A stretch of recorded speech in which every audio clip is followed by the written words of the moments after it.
Assalamualaikum warahmatullahi wabarakatuh. Nama saya Syafriana Zaitun sebagai moderator yang akan mendampingi Saudari Rahma Oktaviani sebagai narasumber. Assalamualaikum warahmatullahi wabarakatuh. Halo semuanya, perkenalkan nama saya Rahma Oktaviani. Saya dari kelas Pendidikan Bahasa Inggris R1I dengan nomor NPM 2021 Baik, pada kesempatan kali ini saya akan menjelaskan secara ringkas buku karya Pau'ub Gufron yang berjudul Gagasan Good Governance Al-Ghazali. Di dalam buku tersebut ada 5 submateri. Saya akan bahas per materinya masing-masing satu bab. Kita mulai dari bab yang pertama, yaitu hakikat manusia dan negara. Yang A, fitrah sosial. Manusia adalah makhluk sosial. Inilah yang disinyalir oleh Al-Ghazali bahwa terbentuknya suatu negara karena dilatar belakangi adanya kebutuhan bersama untuk meneruskan keturunan demi kelangsungan hidup umat manusia. Al-Ghazali memandangnya lebih luas, mengingat negara adalah perwujudan dari asosiasi manusia yang lebih besar, yaitu terciptanya ketentraman, kasih sayang, dan perdamaian. Tujuan ini disebut sebagai kesempurnaan dalam hidup. Untuk menggapai hal ini, maka manusia harus membuat relasi yang baik antara masyarakat dan penguasa. Dan yang B, mengelola negara. Al-Ghazali memandang bahwa tata kelola kepemerintahan yang baik, hus al-syiyasah, sebagai perilaku etika bernegara yang dilakukan oleh para pemangku kebijakan dan pelaksanaan kebijakan. Al-Ghazali menawarkan satu sistem politik yang bisa mengantarkan sebuah negara pada kebaikan bersama, yakni sistem demokrasi Islam, yaitu from the people to the people by God. Dari rakyat, untuk rakyat, karena Tuhan. Inilah konsepsi Al-Ghazali tentang demokrasi yang dibalut dengan nilai-nilai ketuhanan. Dalam satu kesempatan, Al-Ghazali menulis surat kepada Mujrud Daulah, seorang wazir Seljuki, yaitu, "Tidakkah Anda sadari betapa kekacauan telah terjadi di bagian negeri ini? Para pemungut pajak yang korup menindas massa yang bodoh untuk kepentingan mereka sendiri dan tidak memasukkan sejumlah pajak dan pendapatan lain ke dalam kas negara. Berpikirlah tentang warga negara Anda yang badannya rumuk, yang digerogoti oleh kepedihan, kemiskinan, dan kelaparan, sementara Anda sendiri menjalani kehidupan mewah dan ketidakkacauan. Jika ada sesuatu yang bisa meruntuhkan Khurasan dan Irak sekaligus, maka itu adalah menteri-menteri seperti itu yang menjadikan kita ditakdirkan untuk dikutuk. Jangan biarkan perasaan angkuh menahan Anda dari mengakui betapa besar dan mengerikan kesalahan Anda." Dari penggalan surat Al-Ghazali ini dapat dipahami beberapa indikator untuk dapat terciptanya kepemerintahan yang baik, diantaranya yang pertama, pejabat untuk tidak korupsi dan memperkaya diri. Yang kedua, hasil pajak masuk ke dalam kas negara, bukan masuk ke tangan pejabat. Yang ketiga, pejabat hidup sederhana. Yang keempat, memiliki rasa tanggung jawab, responsibility yang kuat kepada rakyatnya. Yang kelima, memiliki respon yang cepat, responsiveness, manakala rakyat membutuhkan. Baik, Saudari Rahma, saya ingin bertanya mengenai pembahasan bab 1 yang baru saja Anda jelaskan. Apa demokrasi yang pernah dikemukakan oleh Al-Ghazali? Baik, saya akan mencoba menjawab pertanyaan dari moderator, yaitu apa demokrasi yang pernah dikemukakan oleh Al-Ghazali.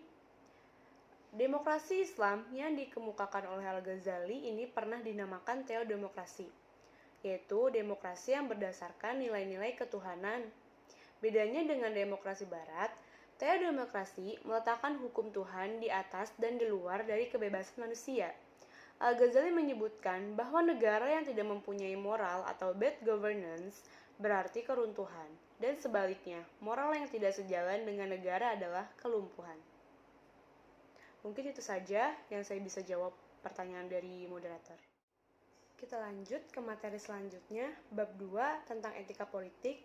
A. Pengertian etika politik. Secara sederhananya, etika dapat dikatakan sebuah kajian tentang moralitas, yaitu the study of morality. Etika secara etimologis memiliki makna yang sama dengan moral, tetapi secara terminologis, etika dalam posisi tertentu memiliki makna yang berbeda dengan moral. Sebab etika memiliki 3 posisi, yakni etika sebagai sistem nilai, kode etik, dan filsafat moral. Sebagai sistem nilai, etika berarti nilai-nilai dan norma-norma moral yang menjadi pegangan bagi seseorang, kelompok dalam mengatur tingkah lakunya. Sementara itu, politik secara etimologis berasal dari kata Yunani, yaitu polis, yang berarti kota atau negara kota. Kemudian, arti itu berkembang menjadi polites, yang berarti warga negara, politeria, yang berarti semua yang berhubungan dengan negara, politika, yang berarti pemerintah negara, dan politikos, yang berarti kewarganegaraan. Yang B, ada sejarah perkembangan politik. Secara historis, etika sebagai usaha filsafat lahir dari keambrukan tatanan moral di lingkungan kebudayaan Yunani 2500 tahun lalu. Karena pandangan-pandangan lama tentang baik dan buruk tidak lagi dipercaya, para filosof mempertanyakan kembali norma-norma dasar bagi kelakuan manusia. Namun, sejak kedatangan Islam, agama yang mengajak kepada orang-orang untuk percaya kepada Allah, sumber segala sesuatu di seluruh alam. Oleh karena itu, agama banyak menjadi dasar buku-buku yang dilukiskan dalam etika, seperti buku karya Al-Ghazali dan Al-Mawardi. Yang C, ada aliran-aliran dalam etika politik. Dalam kajian etika politik, terdapat banyak mazhab atau aliran. Namun demikian, meski ada perbedaan penentuan jumlah aliran filsafat yang dapat menentukan baik dan buruk, Ibnu Kencana Syafi'i memotret aliran etika politik ke dalam 15 aliran. Namun dalam hal ini, hanya beberapa aliran saja yang dijelaskan untuk sekedar memberikan gambaran penilaian baik dan buruk terhadap perilaku politik. Yang pertama, ada hedonisme. Yang kedua, ada utilitarianisme. Yang ketiga, ada vitalisme. Yang keempat, ada agama. Yang kelima, ada evolusi. Yang D, ada kekuasaan dan legitimasi.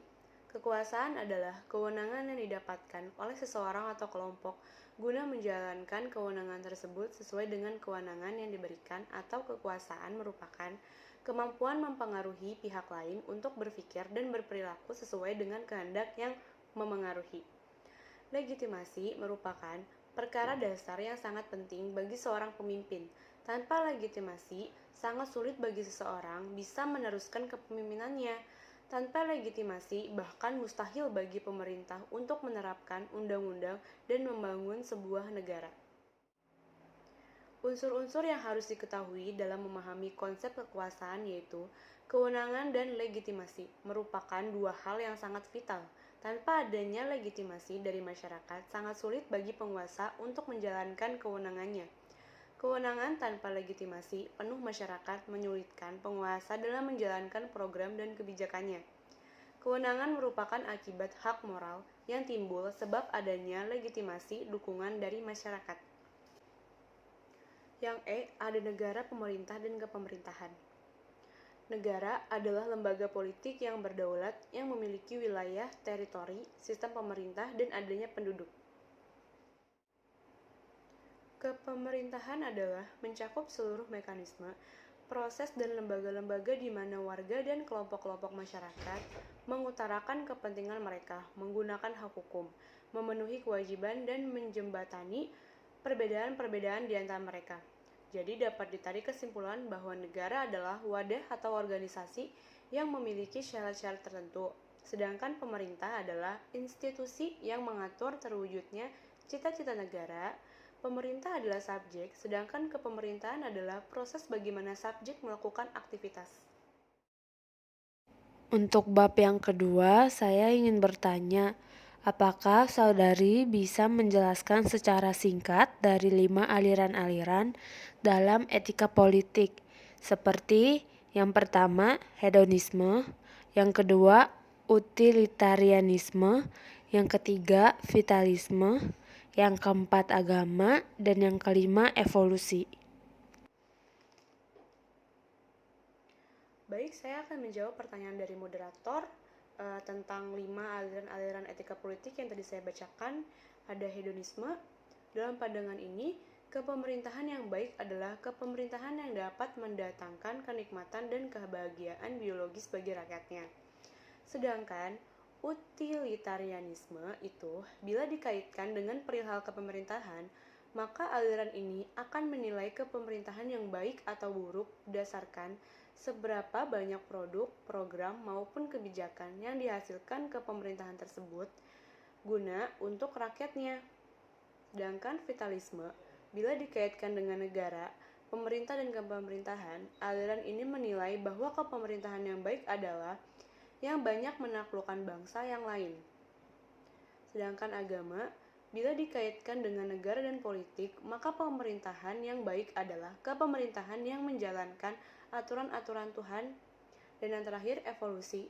Pandangan ini akan menilai suatu kepemerintahan itu baik apabila kepemerintahan tersebut mengalami perkembangan dan perbaikan dari yang bisa menuju nilai kesempurnaan.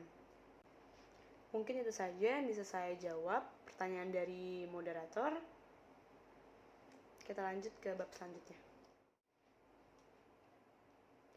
Kita lanjut ke bab yang ketiga tentang negara dan kepemerintahan yang A. Unsur-unsur dalam suatu negara. Dalam pandangan Al-Mawardi, negara adalah sebuah kesatuan komunitas yang dipimpin oleh seorang khalifah yang memiliki otoritas penuh, baik yang didapat lewat proses suksesi maupun proses pemilihan. Hubungan antara pemimpin negara khalifah dan warganya dalam kaitan ini adalah hubungan kontrak yang diikat dalam sebuah baiat. Sementara itu, pemerintah adalah pelaksana dari sebuah negara untuk mencapai tujuan berdirinya sebuah negara. Dalam istilah bahasa Arab, untuk menerjemahkan kata governance ataupun kepemerintahan, digunakan beberapa istilah diantaranya adalah hukumah dan siasah. Istilah hukumah tidak sama dengan istilah daulah atau kekuasaan negara. Artinya hukumah adalah sistem kepemerintahan yang menggunakan hakimiyah dalam konsep bernegara. Sementara itu, Al-Mawardi menyebutkan bahwa kata siasah yang berarti kepemerintahan. Arti kata siasah tetap diartikan sebagai politik. Dengan demikian, dapat ditarik kesimpulan bahwa istilah governance mencakup seluruh mekanisme, proses, dan lembaga-lembaga di mana warga dan kelompok-kelompok masyarakat mengutarakan kepentingan mereka, menggunakan hak hukum, memenuhi kewajiban, dan menjabatani perbedaan-perbedaan di antara mereka. Yang B. Good governance. Munculnya istilah good governance. Beberapa organisasi internasional juga mengindikasikan konsep good governance sebagai reformasi makroekonomi, sedangkan organisasi internasional yang lain menjadikan hak asasi manusia dan negara hukum sebagai batasan mengenai konsep good governance. Ini artinya penggunaan istilah konsep good governance berada di dunia ini, yaitu di sektor ekonomi dan sektor sosial politik. Pada sektor ekonomi, istilah good governance digunakan sebagai standar penerima donasi dari lembaga donatur internasional. Sementara penggunaan konsep good governance pada sektor sosial politik dipakai untuk mengukur kemajuan pelayanan publik. Untuk bab yang ketiga, saya ingin bertanya, apakah yang dimaksud dengan baiat? Baik, saya akan menjawab pertanyaan dari moderator, apa itu baiat? Istilah baiat berasal dari kata ba, yang berarti menjual. Baiat mengandung makna perjanjian, janji setia atau saling berjanji dan setia. Dalam pelaksanaan baiat selalu melibatkan dua pihak secara sukarela. Artinya, dalam baiat terjadi penyerahan hak seorang pemimpin atau kepala negara dan pernyataan kesetiaan atau kewajiban pihak pertama secara sukarela. Mungkin itu saja yang bisa saya jawab pertanyaan dari moderator. Kita lanjut ke bab berikutnya. Kita lanjut ke bab 4 tentang gagasan tentang politik. A. Kepemimpinan al-khilafah. Istilah imam lebih dekat dengan konsep ibadah, ritual, ukhrawi, atau pemimpin spiritual. Sementara khilafah sebagai pemegang kekuasaan pemerintahan yang merupakan hamba pilihan Tuhan dengan kedudukannya sebagai orang suci atau muqaddas, yang merupakan bayangan Allah di muka bumi. Pemimpin atau kepala negara disebut khalifah. Al-Ghazali juga menerima konsep siamir sebagai istilah untuk pemimpin politik. Hal ini merujuk pada Quran Surat An-Nisa ayat 59 yang menyebutkan kita harus menaati Allah dan Rasul-Nya. Kemudian taat kepada para pemimpin kita. Ulil Amri, pemimpin negara yang pertama kali dijuluki sebagai Amirul Mukminin adalah Umar bin Khattab. Dalam praktiknya, istilah Amir kemudian lebih banyak digunakan sebagai pemimpin kepala daerah atau jabatan penting dalam sebuah kepangkatan militer. Tapi untuk pemimpin negara atau kepala negara, Al-Ghazali lebih menerima penggunaan istilah khalifah daripada amir.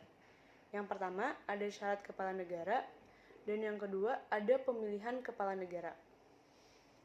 Al-Ghazali berpendapat bahwa mengangkat seorang pemimpin negara khalifah tidak berdasarkan rasio, melainkan wajib syar'i karena tugas utama khalifah adalah dalam rangka memelihara syariat. Ia juga mengatakan bahwa kekuasaan kepala negara, sultan atau raja tidak datang dari rakyat, tetapi dari Allah yang diberikan hanya kepada sejumlah kecil hamba pilihan. Oleh karenanya, kekuasaan kepala negara adalah muqaddas atau suci. Yang B. Administrasi negara, Ahkam al-Sudhamiyah. Dalam pandangan B. Peter, istilah administrasi negara dapat memiliki dua pengertian, yakni administrasi negara sebagai proses penerapan atau administrasi negara sebagai struktur pemerintah dalam menerapkan aturan. Dalam karyanya, Al-Ghazali membicarakan bahwasannya administrasi negara adalah proses sekaligus sebagai struktur pemerintah, yang keduanya tentu saja tidak bisa dipisahkan. Yang satu, lembaga negara. Al-Ghazali menggambarkan bahwa administrasi negara itu seperti anggota tubuh. Kepala negara seperti hati, para menteri yang duduk di lembaga eksekutif atau dewan menteri seperti akal budi. Al-Ghazali juga menekankan adanya lembaga eksekutif, legislatif, dan yudikatif. Lembaga negara ini dijabarkan oleh Al-Ghazali sebagai berikut. Yang pertama, lembaga yang disebut Majelis Musyawarah, yakni majelisnya bertugas membuat undang-undang atau aturan yang mengikat rakyat dalam sebuah negara. Yang kedua, lembaga yang disebut Dewan Mahkamah, lembaga ini bertugas mengawasin serta memelihara jalannya segala peraturan dalam negara. Yang ketiga, lembaga yang disebut dengan Dewan Menteri. Lembaga ini adalah lembaga eksekutif yang menjalankan kepemerintahan. Yang kedua, peraturan perundang-undangan. Al-Ghazali merinci 3 undang-undang yang harus berlaku di tengah masyarakat dan negara. 3 hukum ini menjadi wilayah bekerja yang ditangani oleh Dewan Mahkamah. Yang pertama, ada hukum Tuhan. Yang kedua, ada hukum moral. Yang ketiga, ada partisipasi publik.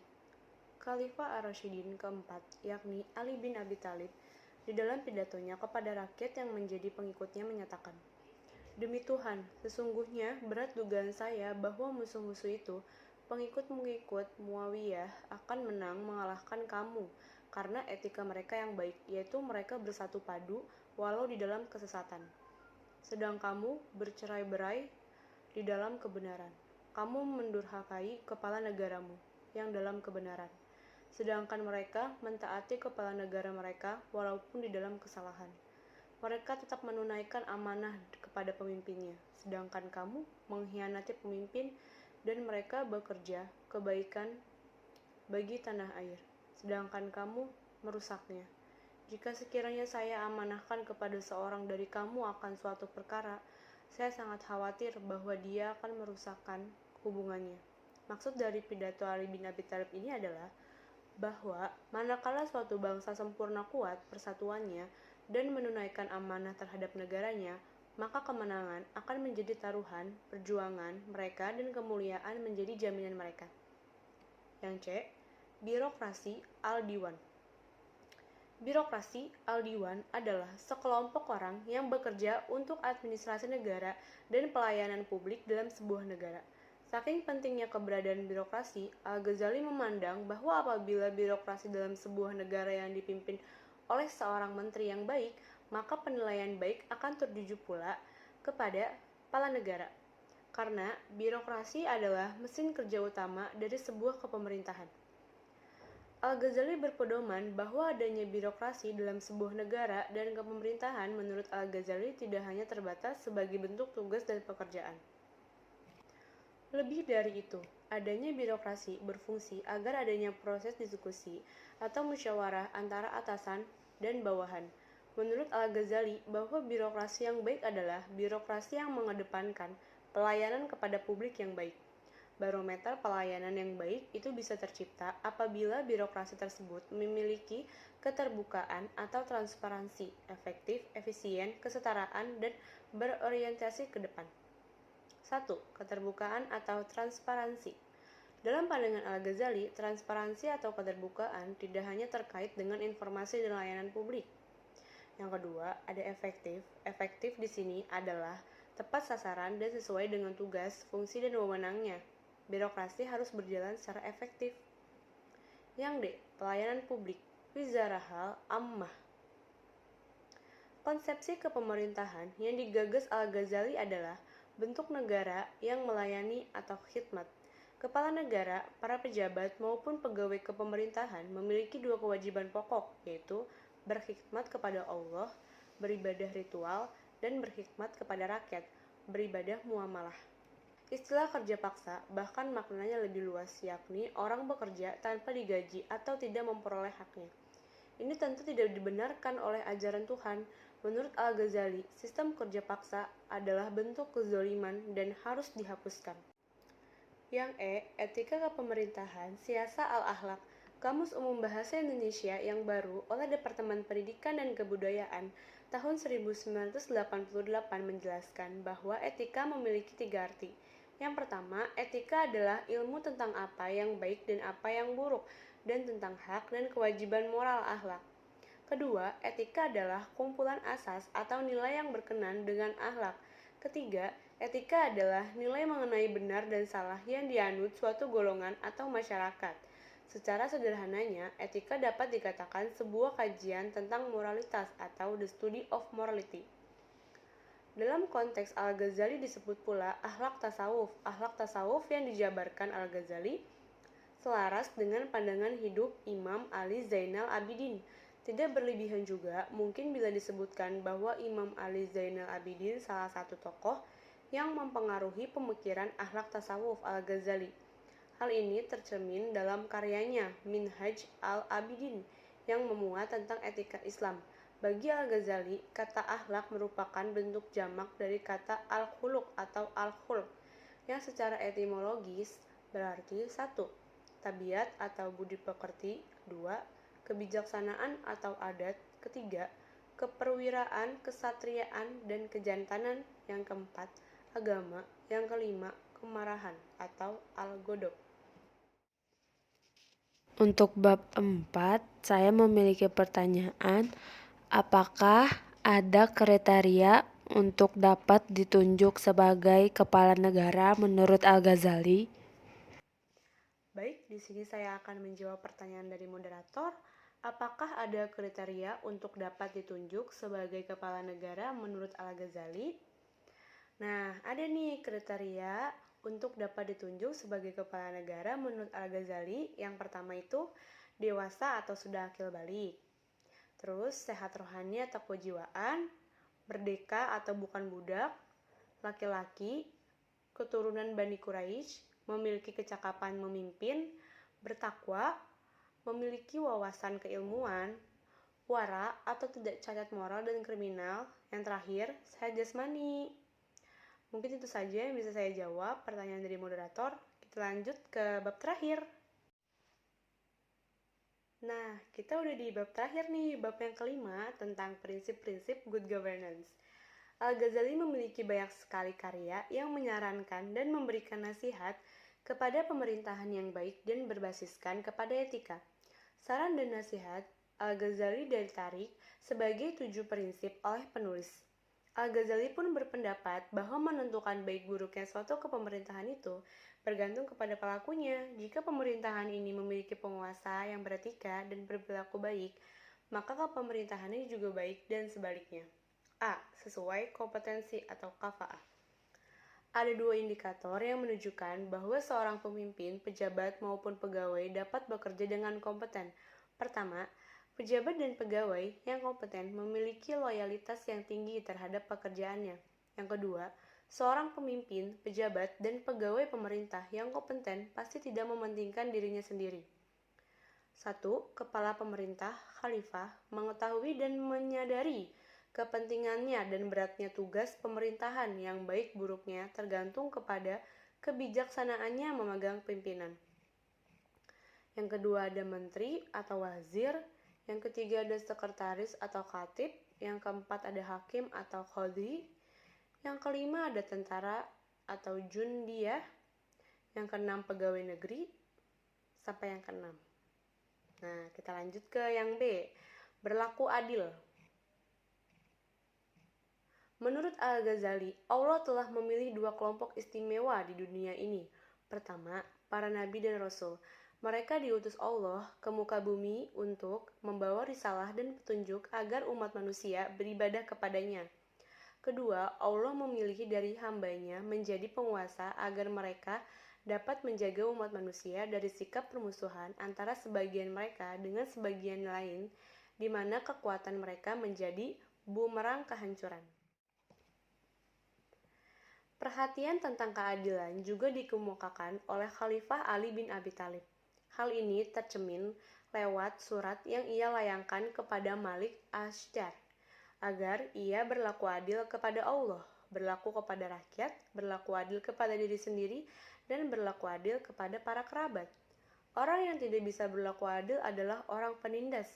Berlaku adil kepada Allah adalah melaksanakan perintah Allah dengan sungguh-sungguh.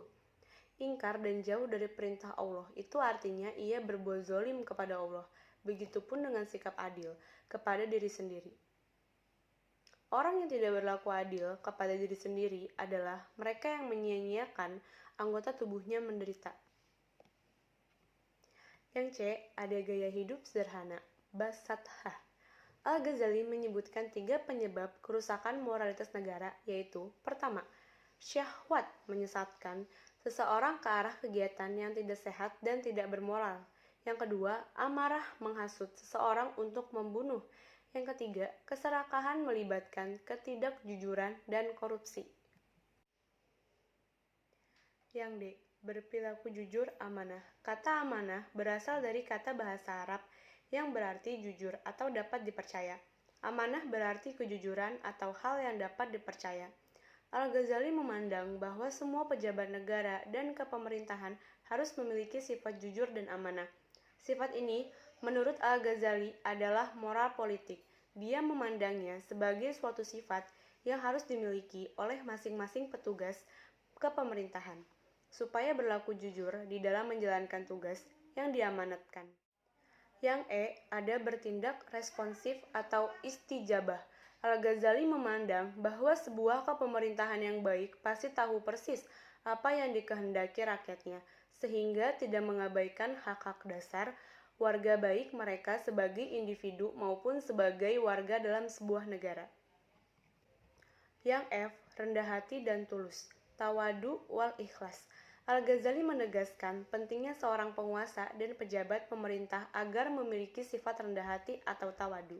Artinya, seorang pemimpin dan pejabat, bahkan pegawai pemerintahan harus memiliki sifat rendah hati, karena dengan sifat ini, ia bisa membentengi dirinya dari permusuhan dengan rakyatnya dan orang di sekitarnya.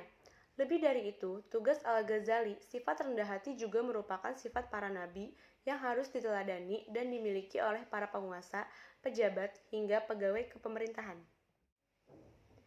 G. Lemah lembut kepada rakyat. Al-Ghazali melarang keras seorang pegawai kepemerintahan yang suka marah-marah apabila ditemui rakyatnya, karena sikap marah dan menyimpan kemarahan adalah bencana dan malapetaka akal pikiran. Seorang pejabat memiliki pemaaf, pemurah, dan santun. Orang yang menyombongkan dirinya di atas dunia ini adalah orang yang rendah. Untuk pertanyaan bab terakhir, saya ingin bertanya, apa itu makna adil menurut Al-Ghazali? Baik, saya akan menjawab pertanyaan dari moderator. Moderator bertanya, apa makna adil menurut Al-Ghazali? Menurut Al-Ghazali, keadilan memiliki makna umum dan memiliki makna khusus, meliputi keadilan dalam bermuamalat, keadilan dalam hukum, keadilan dalam keuangan, dan keadilan dalam hak-hak manusia. Tetapi makna asli dari kata adil sendiri, bila ditinjau secara etimologi, berarti persamaan dan bermuamalat. Secara tidak langsung, Seruan Islam pada prinsip keadilan dan berkonsekuensi melaksanakannya adalah menyeru pada persamaan.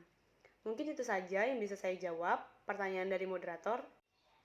Mungkin hanya itu saja yang saya bisa jelaskan secara ringkas tentang buku gagasan Good Governance Al-Ghazali karya Pak Uop Gufron. Kurang lebihnya saya mohon maaf apabila ada kesalahan dalam saya menjelaskan buku tersebut. Wassalamualaikum warahmatullahi wabarakatuh.